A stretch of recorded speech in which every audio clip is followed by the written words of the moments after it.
Hey there, Film Buds. Welcome back to the Film Buds podcast. I'm your host, Paul. And I'm Lauren. And I am 30. Woo! It's official. That's right. That's true, Film Buds listeners. Your one and only host has officially hit the big 3-0. 3-0 and... Thriving. Sure. Doing fine. You're 30, you're flirty, and you're thriving. I hope I'm not flirty. We're married. Well, I mean, we flirt, but I guess... So, applicable, I suppose. That's fine. These are all fine things. That was a 30 going on 30 quote for the listeners. You're welcome. But no, it's true. It's December 9th. I have turned 30. And I don't know, man. It's another year. Huh, Jesus Christ. We're really like swinging high on this intro. Well, you know, I think that there is a lot of hoopla made about 30, but for me, 30 hasn't, I guess, felt like the big deal that I feel like it's made out to be. I think that what you're thinking of as a big deal is people commemorating like getting older in a cooler way to make themselves feel better. That's why people stop quote unquote aging at 29. Ah, I see. You know, you have to go into 30 with like a positive outlook on life, or else I guess you're like sad or something. You know.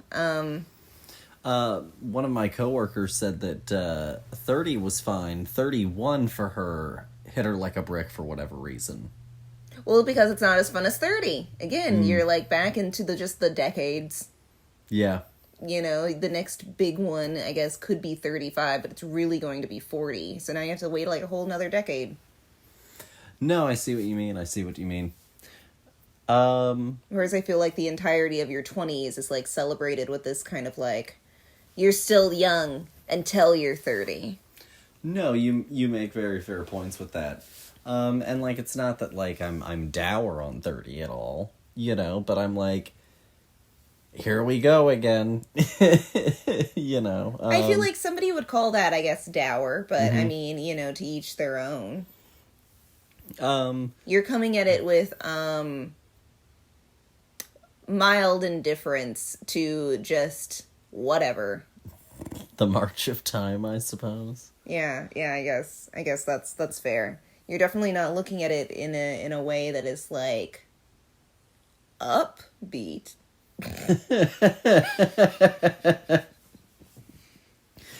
Fair enough. But along with me being 30, we are continuing, of course, our For Your Consideration campaign, and actually we've got a kind of a special one for my birthday. It just came out today on Netflix. We've got Guillermo del Toro's Pinocchio. Yes, we do. This one, you know, I mentioned last week that it's For Your Consideration season, so a lot of screeners are being sent out. But also with that have been a great deal more than just screeners, but entire sort of sets, you know, entire swag boxes. Yeah, honestly, like things that you would have gotten for like a gift set for somebody. You know, you like Harry Potter. Well, here's an entire themed box of Harry Potter. Well, like,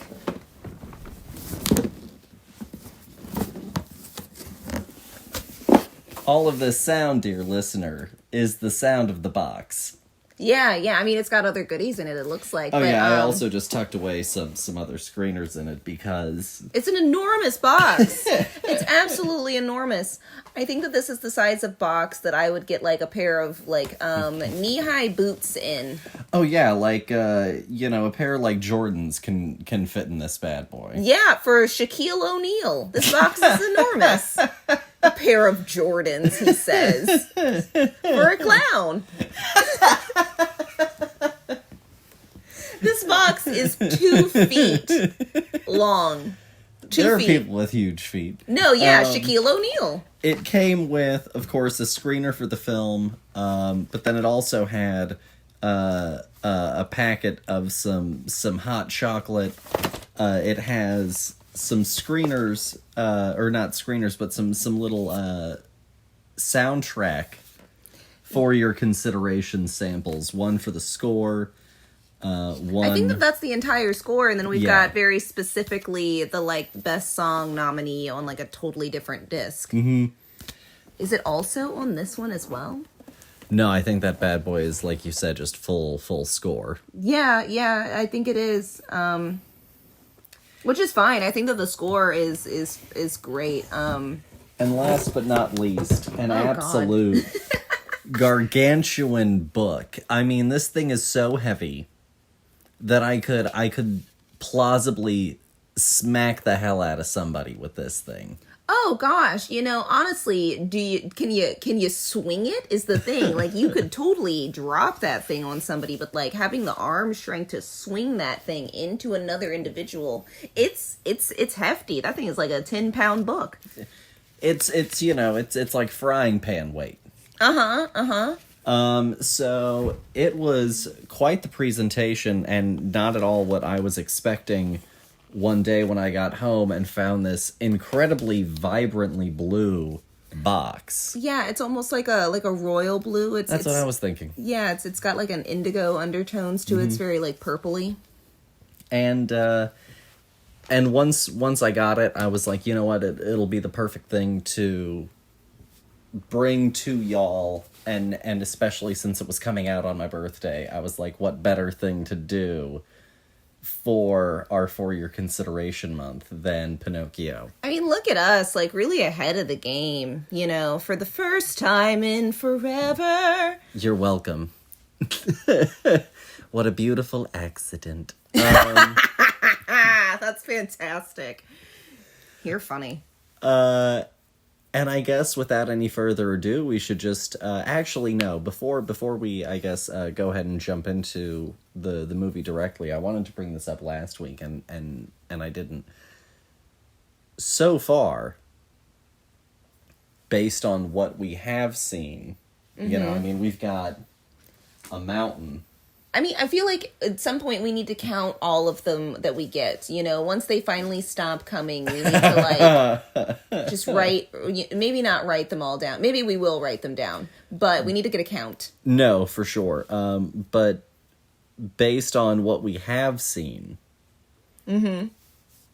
what do you think are some of the things that are likely going to get awards consideration, or even just based on things that you've seen advertising for that you're like, you know what, that's gonna get an award?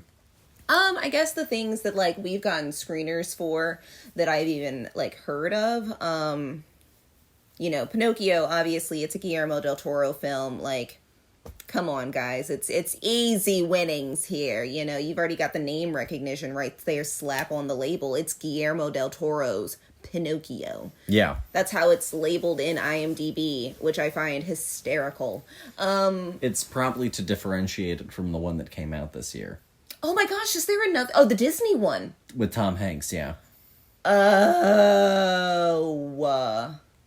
I see. Interesting. This is the other wild party. I understand. Let's see. I think that probably Bodies. No, not Bodies. But the Bones and All one. We've seen a lot of advertisements for that. I feel like that one's probably up for, because it's also got Timothée Chalamet in it. And Timothée Chalamet is hot right now, hot off the presses. Gosh, what else have we gotten?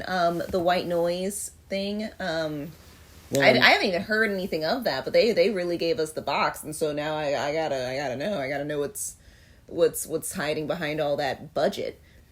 But is there anything that you've seen thus far this year that you went, that's a Best Picture nominee? Oh, sorry, I misunderstood the question. Anything that I've seen personally this year that I think should be up for awards, well, I think the Barbarian is fantastic. I really enjoyed going down that roller coaster ride. I think that movie was very sufficiently scary. And took a different perspective on what it was like to experience horror. And I thought that was great. Other movies that we've seen this year that I think should win things. Oh gosh, we went through a whole list of movies earlier today and I'm blanking. I think that both Pearl and X are fantastic. I think that if you had to pick one to be nominated, though, then I think I am gonna go with X just because it's the first one. I don't think that I go with the sequel. Interesting. I was gonna go with Pearl because of its Wizard of Oz. Oh, sort of I mean, I prestige. guess I like that because it's also doing something different. Is going down this rabbit hole of watching this person lose it in isolation. I guess that's the thing for me. It felt like a COVID story. Like my brain was like, and we're talking about COVID, and so it just kind of went yada yada yada yada COVID, Because remember early COVID when everybody was like, it's just like the Spanish flu, and then this movie was set in a time of the Spanish flu. And I was like, oh, I see what you did there. But that's why I was going to go with X, because it was flashy. It was the first one, But I get where you're at. I get what you're putting down. Everything Everywhere All at Once. Oh my gosh, I think that movie's going to win. I think that Michelle deserves everything that she will achieve greatness. She's going to get the best female actor award. Stop putting a dress on the word actor, guys. It's ridiculous. It's a profession. I don't call you a doctress.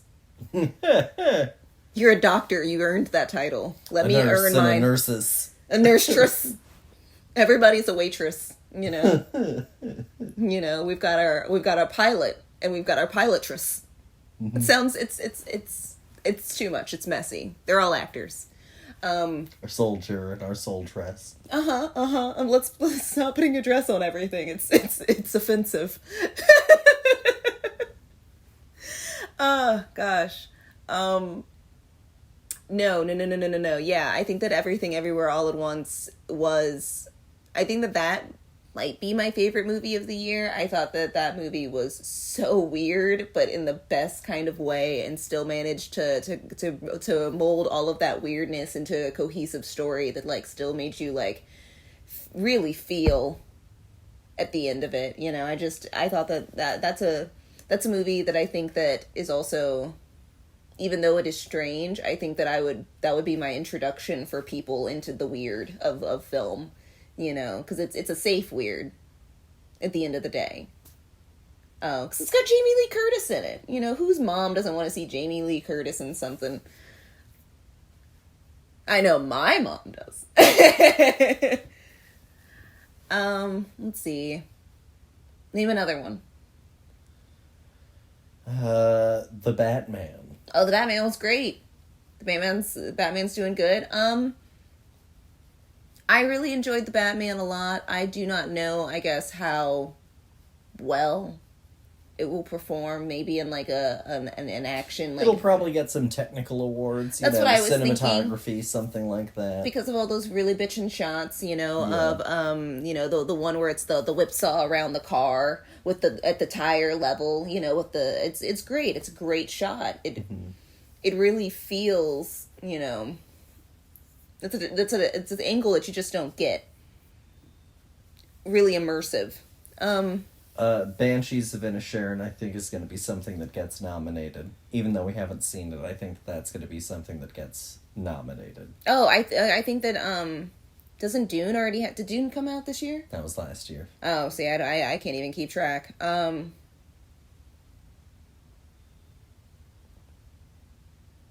Maybe even the year before. No, stop it. Maybe. Everything's unsure. Everything's unclear. No, I guess those are my top ones. Okay. those are the ones, especially, I mean, like, I really enjoyed them, and I think that they've all gotten, like, a lot of critical acclaim as well. And this time, it's things that people definitely went out and saw during this year. I think the Pinocchio definitely has a shot. I guess I think on something more current. I think Crimes of the Future is a great movie, but I don't think that it's going to get a lot of awards consideration. No, I don't think so. I think that it's too out of the box for a lot of people. I mean, too hard to chew on. Yeah, whereas, like, you know, for me, I loved that movie. I thought that movie was great. I loved how absolutely absurdist the film was in order to, like, make, like, really fine-tune the point down for me. I felt like it was almost blaringly obvious, but it didn't detract from it. But for somebody else, that's definitely not the case. It's too weird. It's going to be exactly what they say. I mean, the trailer for it was literally the dude with the ears on him. Yeah, was a part of the trailer, and, like, if you're not prepared for that, then, like, it doesn't. You didn't go in, yeah. Yeah, it doesn't get better than that. I think that that's all fair. But, like, also, I don't think that Viggo was going into that film being like, I'm going to give me some Oscars today. You know? No, for sure. But I don't think that he goes into anything necessarily with awards in mind. No, yeah, I think that you're completely on about that. But that's also the difference between somebody who's in it for the craft and somebody who's in it for the fame. Yeah. You know, Viggo is an actor. Yeah. The Rock is not. Well, we'll talk. There's more for him later, potentially, if we have time. But I guess with all that said, let's talk about some of the potential awards opportunities for our film this week. Guillermo del Toro's Pinocchio. Of course, the film is directed by Guillermo del Toro, but it is also co-directed by Mark Gustafsson, who I think helped out with, like, the stop-motion sort of elements of it. Okay. It is written by Guillermo del Toro and Patrick McHale, based on the book by Carlo Collodi. The premise is a father's wish magically brings a wooden boy to life in Italy, giving him a chance to care for the child. The cast includes Ewan McGregor, David Bradley, Gregory Mann, Bern Gorman, Ron Perlman, John Turturro, Finn Wolfhard, Kate Blanchett, Tim Blake Nelson, Christoph Waltz, Tilda Swinton, and the legendary Tom Kenny. And for those who are curious what it is in consideration for, it is in consideration for Best Picture, Best Animated Feature, Best Director, Best Adapted Screenplay, Best Visual Effects, Best Score, Best Song, Ciao Papa, Best Cinematography, Best Production Design, Best Editing, and Best Sound. And with all that said, actually, since it's my birthday, I'll take it away. Oh, so fancy. Look at you. Pinocchio.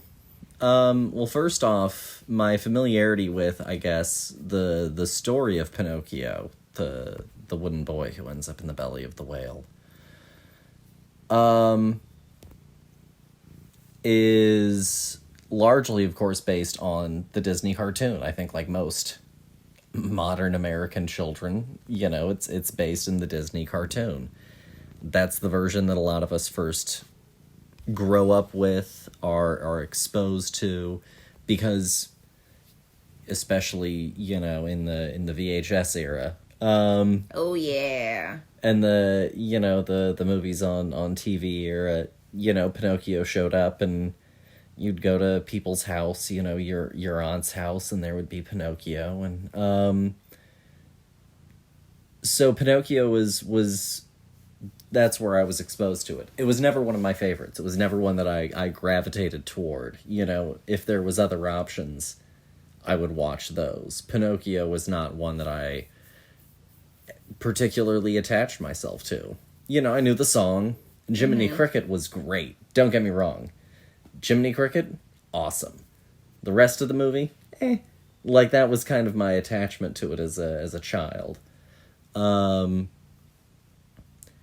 And I saw some other versions of Pinocchio. Like, I think there was, like, the Jonathan Taylor Thomas version. I don't know who that person even is. The heartthrob of, he was like a tween heartthrob. Oh, interesting. Um... No, I definitely don't remember the teen sexy version of Pinocchio. I think I saw, like, another version that came out in, like, the 90s, aughties that was, like, live action. I don't know, for me, like, Pinocchio was always just one of those stories that I never came around to. I think that's fair. Del Toro's Pinocchio was definitely one of the first ones that I ever heard, and I was like, go on, I'm interested. You know, I was immediately engaged with the idea of Guillermo and this classic story. You know, I mean, it's so classic that it literally draws on the direct iconography, you know, of, you know, being in the belly of the beast. And so I was so intrigued by whatever Del Toro was going to bring to the table. Going into it, we hadn't watched a trailer. No. We had seen still images, you know, I saw what the doll, you know, the claymation, the stop motion figure for his Pinocchio looked like, and I was so on board with the design, you know, alone. And for me, Del Toro is one of my all-time favorite directors. I love him more and more the older I get. He is such a beautiful, tender filmmaker. And so, whatever his Pinocchio was going to be, I was so on board.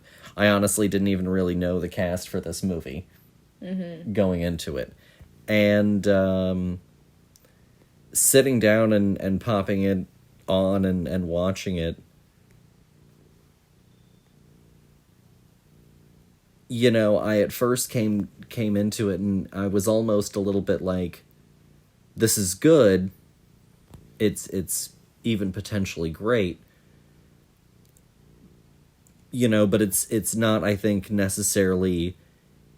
It was at times not getting me all the way there. You know, I think that it started a little slow for me. By the time I think we hit the second musical number is where I was like, oh shit, this thing has multiple songs, you say? And this one's a bit of a bop? I feel like you told me that it was a musical. I don't remember this. Okay. And so I was decently surprised by the second song. And from that point on, I think that I definitely started to get more and more engaged with it. And by the time the entire movie was said and done, I actually ended up walking away from it, adoring it even more than I thought that I was going to. And that's where I'll leave it for right now. What did you think of Guillermo del Toro's Pinocchio? Oh, okay. I guess I'll start with my own. It's exactly the same. The first version of Pinocchio I ever watched was Disney's old dusty Pinocchio. Not the fresh new one that they just put out apparently, but the original. With the famous song, you know, the Got No Strings to Hold Me Down. And Wish Upon a Star. Oh yeah, that one, that's fair. And like, I guess I'm also like on the same boat as you. Like, I liked the movie fine enough, but it definitely wasn't one of the ones that I like watched or anything like that. Didn't wear out that VHS. Yeah, no, like it wasn't the one. And like, I definitely have like a very vivid memory of that entire film and like the message that film, you know, leaves you with, you know, its own tale of the times of Pinocchio, basically. And I really enjoyed the fact that this movie was stuck pretty close to my original understanding of what the story it was for Pinocchio. You know, the fact that, like, this Disney telling of this tale wasn't complete horseshit and, you know, was some fabrication of some loose threads that Disney decided to throw together. No, it was the story that I was still getting, but I loved this new fresh version of it. And like you said, like, we didn't go into this with anything. So I think the first thing that I noticed was, you know, just like watching the claymation move was truly awe-inspiring. It was so smooth, so clean, and you could tell that they were claymation, but honestly, you just started to forget about it. It was just so precise and so, like, just fluid. And I loved the design. I love the design for Pinocchio. I think that he looks fantastic. I love his cute little, like, lopsided, like, the one ear on one side. You know, really kind of, like, thrown together, but still cute and still has personality that's different. I think that my only note for this film is I felt like it was really distracting how not Italian they were. You know, everything about this, and, like, mind you, you know, we've got Ron Perlman in this film. We've got a bunch of people who are obviously not Italian in this film, but they were like, these people are American, whereas, like, we've now got these British people. You know, we've got I know that Ewan isn't British, but he's from, like, the UK. He's Scottish. We've got, you know, David Bradley, who is very much a British man. You know, we've got this kid who is Pinocchio, who just sounds like Billy Elliot. And I felt like it was very, like, man, I can't stop being like, these people are over here saying ciao and you know, and whatnot. And I'm like, no, that's not correct. But honestly, I feel like that's, like, my really, like, main note for this film. Because I did also feel like this film kind of, like, took its time getting there, and at the beginning I didn't really know if I liked this film, I didn't know if I really liked Pinocchio as a character. Mm-hmm. I felt like he was, you know, very pig-headed, very, very, very annoying as a child, you know. And I completely, I guess, identified as well, you know, with Geppetto's loss of this previous child that he had, and this love that he had for this boy who was truly, like, the world's best child, you know, very well behaved, and, like, this growing that each of them has to do through this story. Because I feel like the original story that, like, the Disney version is just, you know, this wide-eyed child who's completely, you know, innocent, and with his innocence is a little, you know, ignorant, but he's still this sweet kid, and Geppetto is this nice old man, and you don't want any harm to come to either of them. And I felt like this movie really grounded the meaning of the story, you know, this understanding the difference between what is right and what is wrong, you know, what is easy and what is good, and willing to make hard choices even at this fragile age of a child. And I loved the fact that Guillermo decided to take this film and wrap it in something that children do not get talked about with. You know, is this entire movie is set around World War II and fascist Italy. And, you know, what does that mean to grow up in a world like this, you know? And these children are put to different tests, and instead of it being this boy getting taken to it was like the carnival or whatever, and then smoking cigars and stuff in the Disney one, you know, he ends up going to, like, a camp and, like, learning to be like a Nazi youth. Well, he does still end up at the carnival. He does, but it's like, it's a different, you know, atmosphere, I think. Oh, for sure. And I think that this was a really brilliant way, because I feel like people all the time kind of skirt around what was actually wrong about World War II and this war that we had, and the ideals of these people and why they are bad. Instead, we just go, we talk about the lives that were lost. We talk about it being a bad time, and then we just kind of skirt past it and remember it being like a good time in history, though, for America. Mm-hmm. We don't look at it as being like this huge travesty. We're like, hey, but like, we came out on top. Yeah. It's like how we look at World War II, which I think is so twisted. Such a warped perspective. But that's America, in a nutshell. But like this movie, I thought that this movie was beautiful, though. At the end, it like truly worth a watch. Had me crying. Had you crying. We were both over here tearing up. No, for sure. So, what I think is so interesting about this movie, it's one that I've chewed on a lot more. And what I think is so fascinating is that the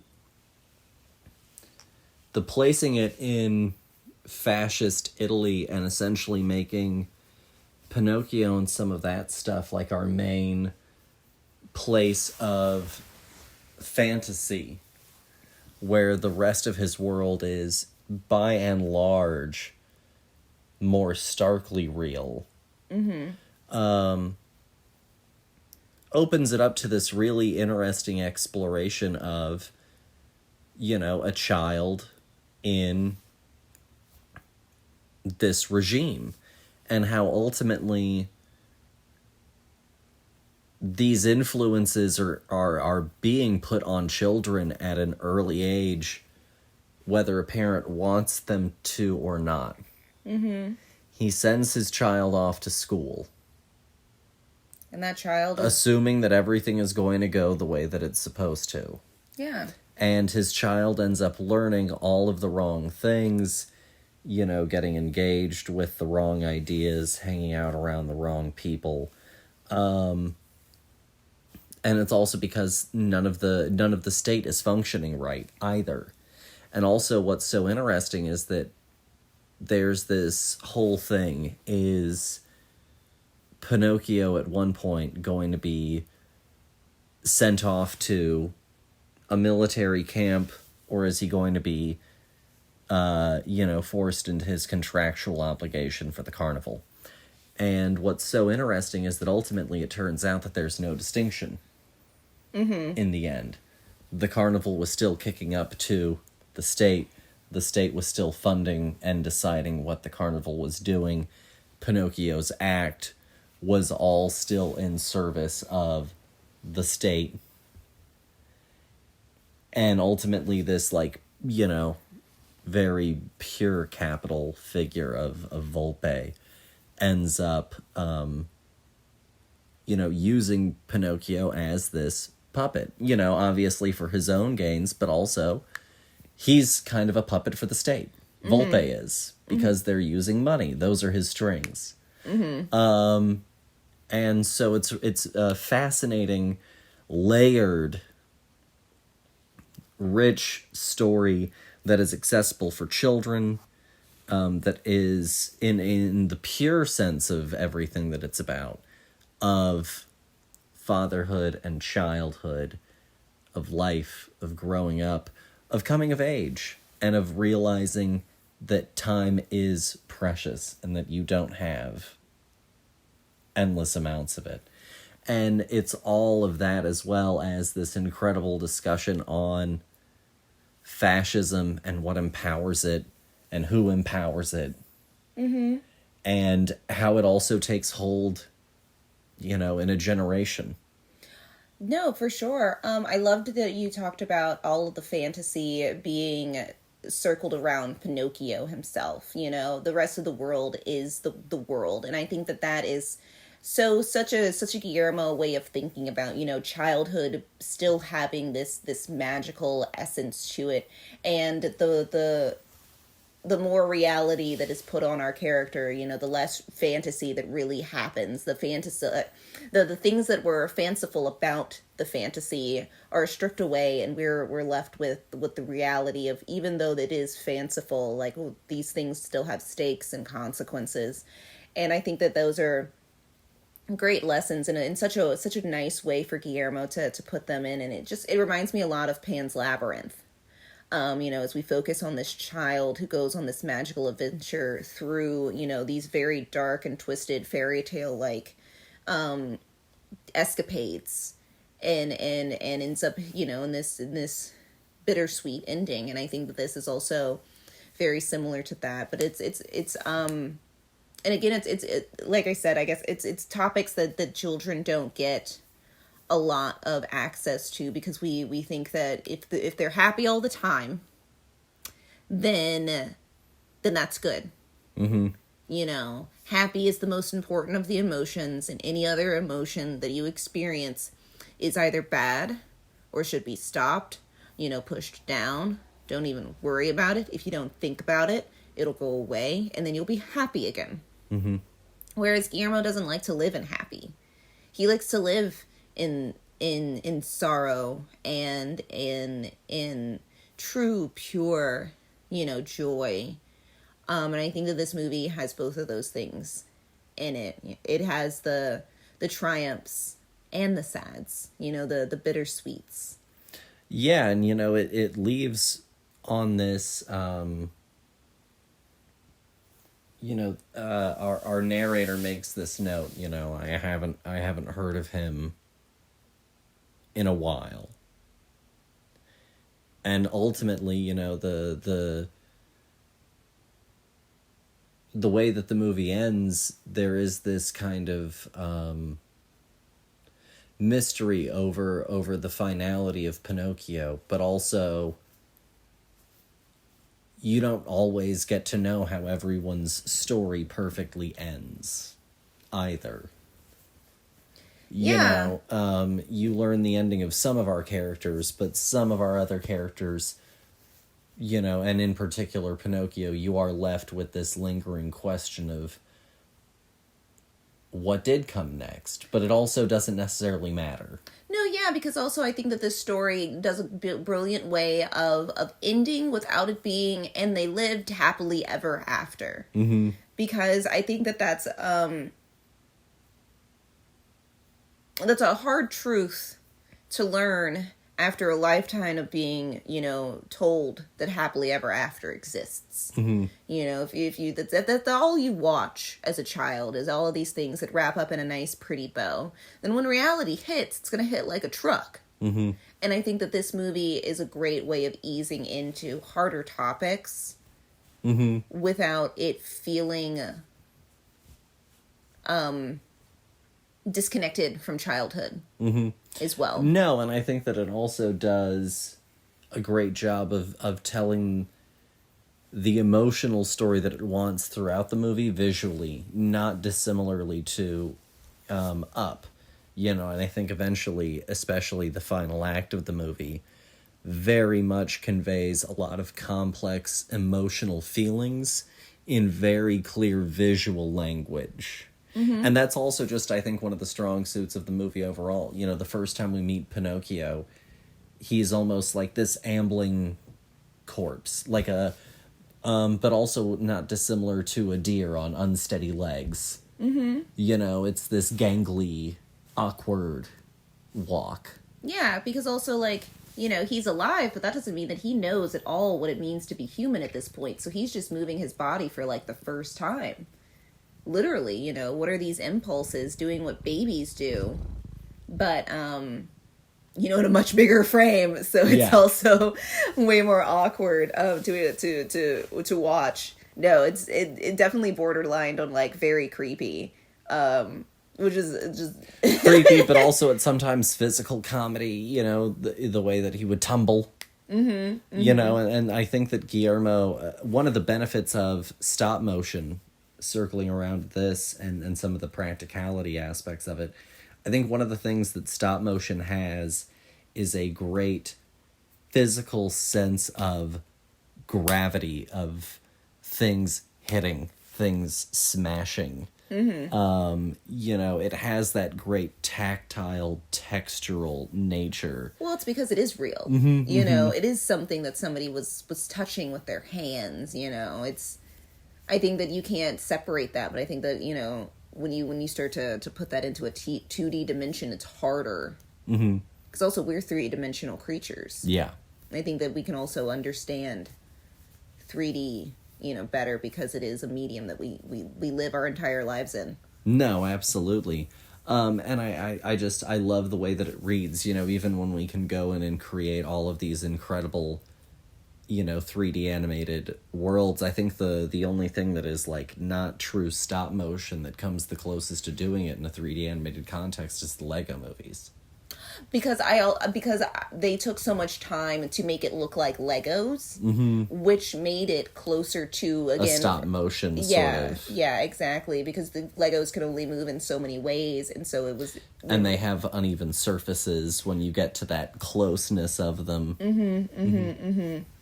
No, I agree, because again, like, they are trying to make it as photoreal as possible with while still having it be a cartoon. No, absolutely. Whereas, like, Frozen isn't doing that. No.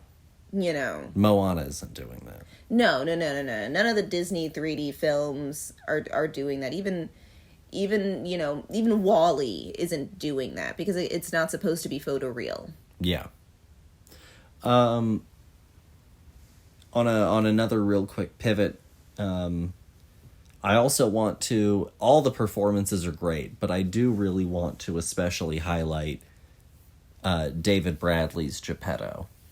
Oh, it's heartbreaking. Because David Bradley, for most people, is Argus Filch from the Harry Potter films. The caretaker. Maybe the one with Mrs. Norris, you murdered my cat. To some, he's maybe the old guy with the sea mine and hot fuzz. To a rarer few, he is the guy that drinks from his own straw in The World's End. Drinks from his own straw. You'll get there. Think through it. But he is a tremendous character actor, and to have him get given an entire big leading meaty part where he got to play such a wonderful breadth of emotions of joy and pain and tenderness and anger was absolutely breathtaking, and I really love that Guillermo decided to give him this role, because it was such a highlight of such an incredible character actor's ability and range. No, I completely agree with all of that, because, like you said, he has not had a platform like this before. He's never been like the leading character. And mind you, Geppetto is not our main character. Geppetto is the parent of our main character, but the kid doesn't matter.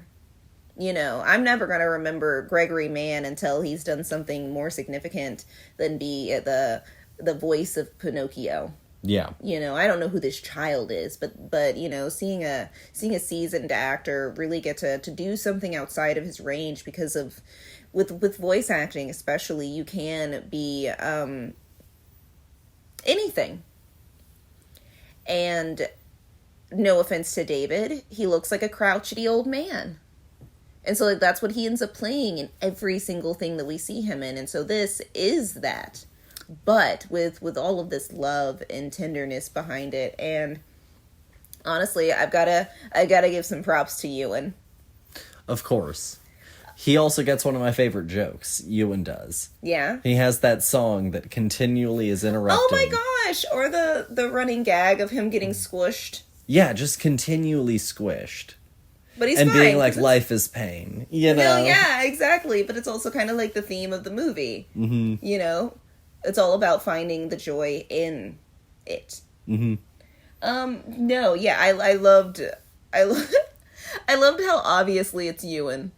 Yeah. Like he's like, it's me, I'm Ewan, talking into a microphone. I'm essentially doing, a little bit of my Moulin Rouge thing, but bear with me, it's going to turn out in the end. No, yeah, because I mean, he is doing his Moulin Rouge bit because he's a writer who's narrating the entire thing. Oh my! And then gosh. I met an Argentinian with narcolepsy. You know. That's right. Was Guillermo a part of Moulin No, Rouge? that's Baz.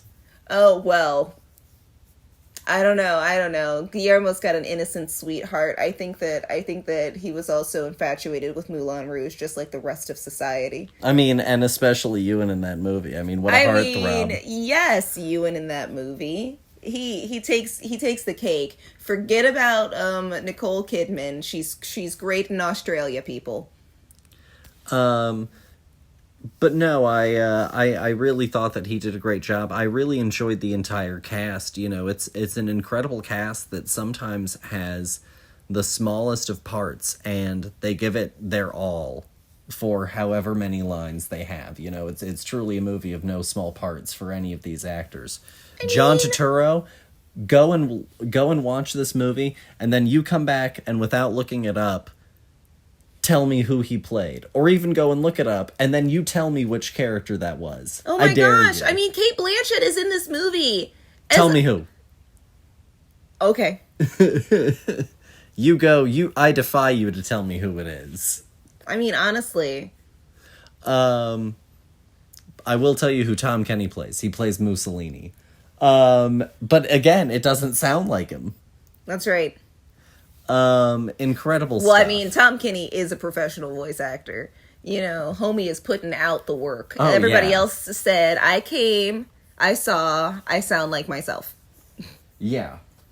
And so it was truly a, it's an ensemble, but the main hitters are, of course, without a doubt, Ewan Bradley, then probably Christoph Waltz, I'd say is your next biggest cast member, followed by probably Ron Perlman. Oh, yeah. Of especially like of screen time, you know. Mm-hmm. For sure. No, I completely understand. I love Tim Blake Nelson's little like cameo pretty much in this film. It's exactly what you need from him. Oh yeah. And again, another part where you're not expecting it to be who it is. No. Ultimately, I think that it has, based on this, I think that it has best animated feature in the bag. Oh, for sure. I don't think that it's going to get best picture, but I think that it's got best animated. I personally, I think, would give it one of my best picture noms. I don't think that it will get one, but I personally would give it. Best director, it probably still will not get again, which is a shame because it should. Well, it's also it's quote unquote animated, so like. Mm-hmm. Truthfully, I think that this movie is not going to get half the love that it should. I think that it will get, things like maybe visual effects. I think it should get score. Yes, it's because it's an entirely original score. I think Ciao Papa, it will definitely get a nomination. It won't win for best song, but I think it'll get a nomination. And then it might get some of the other technical ones. But I think that it'll probably be overlooked more than I would like, and I certainly think that it's a shame that some of the actors, in particular, namely, honestly, David Bradley, I think that it's a real shame that he won't get any sort of acting recognition because it's a career best. Oh, yeah. Just really... Walder Frey is another of his, by the way, from Game of Thrones, the one that helps organize the Red Wedding. Right. I told you. Mm-hmm. Greasy old man. Yeah. Crotchety, horrid old man. Yeah, whatever Gaston thought he was saying with crazy old Maurice. Scab. This heely, nasty thing. You know. Yeah, for sure. Because he looks like a guy who's gonna be the Clint Eastwood other. No, honestly, to your point, he can sort of contort his face into this sort of man with no name scowl. Yeah, exactly. He's got resting old man bitch face. Slap some green paint on him, he's the Grinch, Yes. And he's gonna do a better job, no offense, than Benedict Cumberbatch. He's a Scrooge, a literal Scrooge type. Did he play Scrooge in something? He should have. I think if he hasn't already, he should have. But I feel like since he's British and it's Dickens. All right. We do a limited 12-night run, 12 Nights of Christmas run of the Muppet Christmas Carol on stage with him as our Scrooge. Fantastic. That's my pitch. Fantastic. We've nailed Christmas. It's done now. We figured out everything that we needed. You're welcome. Next Christmas, when it debuts, you know who to thank. And I'm going to have Ron Perlman be my Ghost of Christmas Present. No, that's right. I want him in a big old Santa suit. Maybe we'll even put him on like some slight stilts or something. Yeah, make him enormous. Yeah. Overall, if you had to rate Pinocchio out of 5, what would you give it?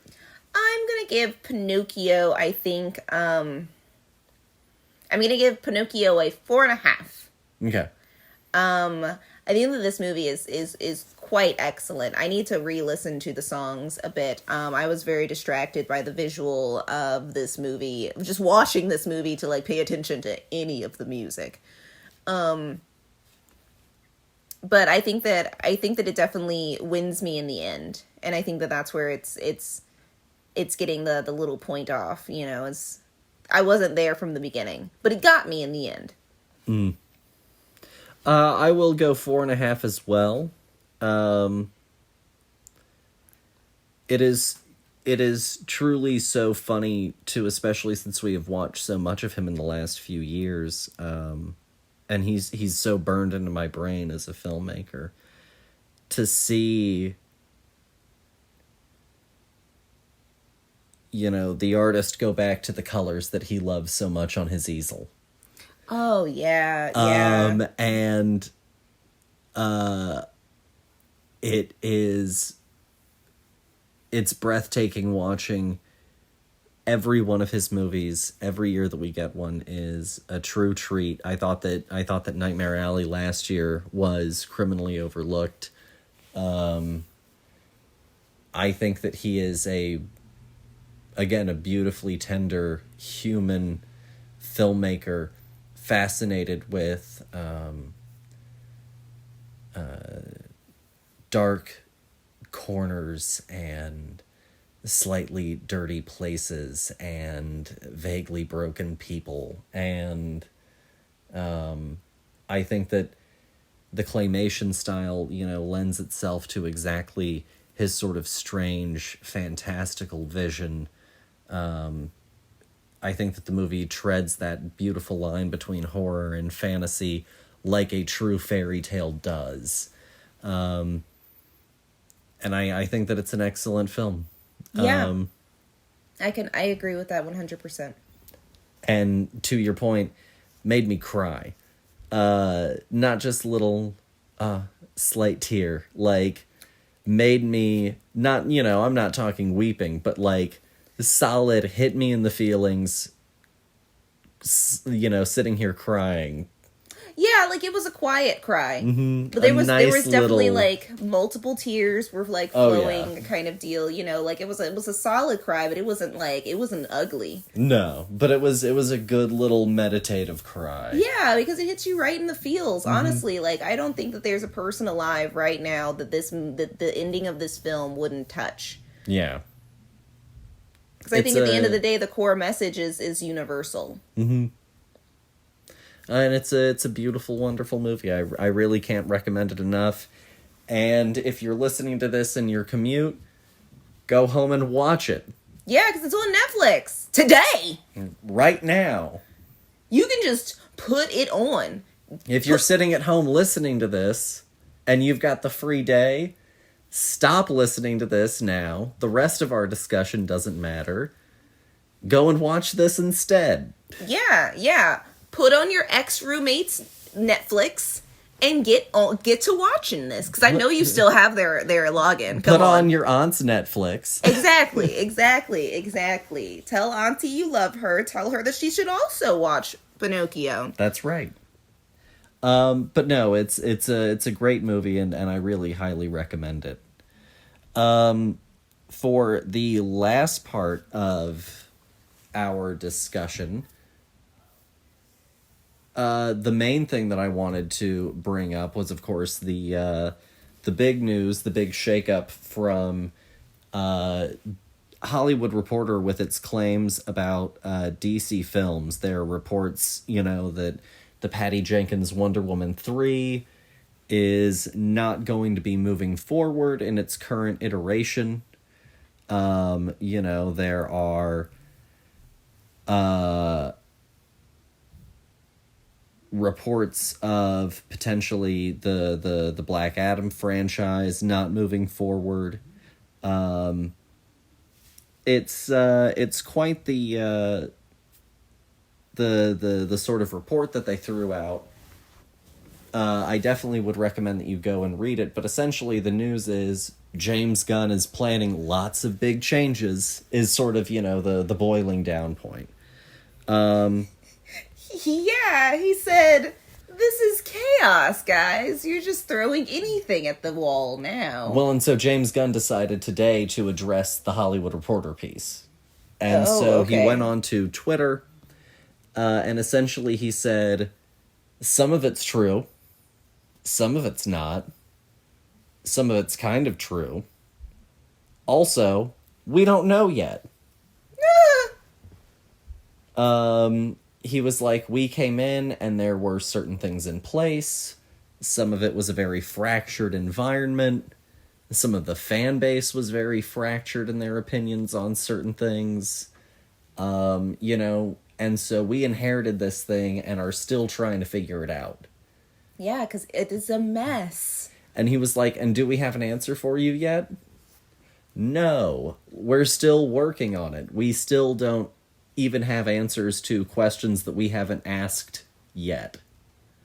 Where it's a day-by-day sort of process for us right now. We're looking at a 10-year calendar that we're trying to plan out.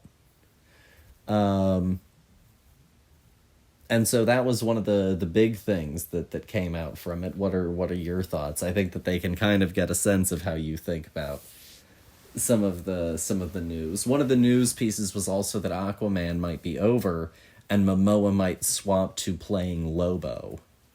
I don't care who Lobo is. As long as James Gunn is there, I think that Jason Momoa has a chance of redeeming his acting career with guidance. But the thing is, he hasn't had any because DC has been run by cowboys with guns, and they're all going, no, I'm Dirty Dan. Jeff Johns? Maybe. And it's just been chaos over there. It's been chaos. There's been no plan. It's just everybody going, I've got an idea for a movie. I've got this much budget, and the top brass going, yes, yes, yes, yes, yes, and just checking them all off because they said any idea is a good idea when no one has any ideas. So let's just keep doing this. At minimum, people will go, I like Batman. That's right. And they'll come and see this movie. People will always say they like Batman. So I think that now we are coming to a head because we have to get rid of all of the nonsense. We have to shed off all of this excess fat. We have to cut out the cancer, and we have to get down to business of making this thing into a cohesive vision instead of mindless jibber jabber in all directions. Yeah. Because of your father says it all the time. A stopped clock is right twice a day. And that's been DC's motto since the, inception. And where has it gotten you guys? Nowhere. Half of your actors look great for the part, and that's it. They might as well have just been, I don't know, models. Because they can't act. No, you do make a good point. I mean, it's definitely, I think, at times with some of their films, especially lately, it's more of do you look the part? Yeah, more it's than about do you appearance. fit the part. Because that's the thing that's selling anything for them, because they don't actually... The movie isn't good. It's all about the posters. It's all about the merch. And so ultimately, I think that, like, I think that you're pretty spot on and pretty fair with a lot of what you've said. And I think that James Gunn is fair to come out and, like, look at that report and be like, you know, here's how it is. One, he gets out ahead of a story that was honestly kind of a non-story if you really think about it. James Gunn is making strategic decisions about a content calendar. Yeah. What? After a shakeup following a major merger. Like, do you really think that he was going to go, guys, we're just going to leave it be. We're going to keep all of these ideas for the next 10 years, and then I'll figure out what I'm going to do. And then we're going to figure this out. No, not even remotely. That's bad planning, guys. He said, let's keep the things that maybe will be good, and let's get rid of all of the stuff that's just nonsense. Like the third Aquaman movie or whatever number we're on now. It doesn't matter. I didn't watch any of them. And so ultimately, I think that, like, he's coming to it, you know, from a place of, I've got to just come in and own it and do what I'm going to do. And also, he knows, and he talked about, he can't make everyone happy. And I think that also he just has to come in and go, I've got to do whatever I'm going to do with these characters that I love, because if I try to make everyone happy, I'm just going to make Drek, or I'm going to make nothing. Yeah, you're going to continue on the line that DC's been doing. They've just been doing stuff to make people happy, and that's been it. And again, it hasn't really gotten them anywhere, you know? No, I'm fully for this new refocusing that's happening right now. And of course, he doesn't know what's going on. They've literally, all they've done right now is just take out the trash. Yeah. They don't know what else is going to happen yet. They just know what's not going to work. Yeah. They've not even gotten to the creative point yet. So, like, of course he can't answer any of these questions, and half of them are speculation. You know, they're putting words in his mouth at this point. Yeah. With all that said, I don't have anything else for y'all, dear listener. Thank you, of course, for listening. It's my birthday. Go and share this episode. It's his birthday wish! And beyond that, go catch up on Pinocchio. It's a great movie. And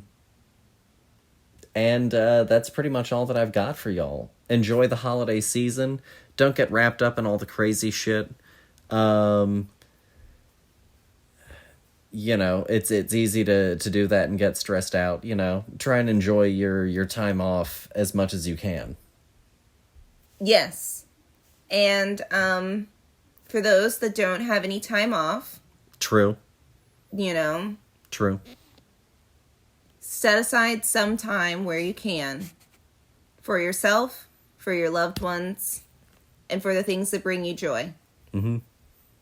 Because this time of year is stressful, and don't let the holidays bum you out, you know? You don't need to get a present for everybody. You need to stretch yourself that thin. Yeah. Because also, at the end of the day, your presence is going to be more important than something. Is the present. Exactly. I mean, I have plenty of gifts from relatives where I was like, that's really great, and I never used it. So, like, sometimes just being there is the most important thing. Yeah. And that's my Film Buds lesson of the day. There we go. No, but honestly, thanks, of course, as always, for listening, you guys. Check out, of course, the links below to the Fra Mart, to last week's episode. Check us out on all of our socials, of course, and we will catch you guys next week. Bye. Bye.